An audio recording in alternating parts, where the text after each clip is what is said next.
ঘটনার সূত্রপাত ঘটে সেদিন সন্ধ্যা রাতেই। আমার আম্মা সিঁড়ির পাশে চুলায় রান্না করছিল একা বসে। একটু পর আম্মুর মনে হতে থাকে কে যেন সিঁড়ির ওপরের দিকে বসে আম্মুকে দেখছে, কিন্তু সিঁড়ির দিকে তাকাতেই আর কেউ নেই সেখানে। এভাবে আম্মু আবার চুলার দিকে তাকালে আবার চোখের কোণ দিয়ে দেখতে পায় কে যেন আসলেই বসে দেখছে আম্মুর দিকে, কোনো ছায়ার মতো কিছু। আম্মু ভয় পায় ঠিকই, কিন্তু চেপে রাখে ভেতরে। একটু বলি আম্মুর ব্যাপারে। আম্মু ছোট থেকে বড় হয়েছেন সিলহেটের এক গ্রামে। আম্মুর নানির কাছে অনেক জিন ছিল। ছোট থেকে আম্মু এসব নিয়ে অনেক কিছু জানে। এ কারণেই আম্মু অনেক সাহসী এসব বিষয় নিয়ে। এমনকি আমাদের ফ্যামিলিতে সব থেকে সাহসী আম্মুই। ঘটনায় ফিরে যাই।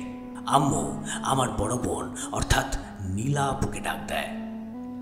নীলা আপু আম্মুর পাশে গিয়ে বসে, সে সিঁড়িতেই বসে।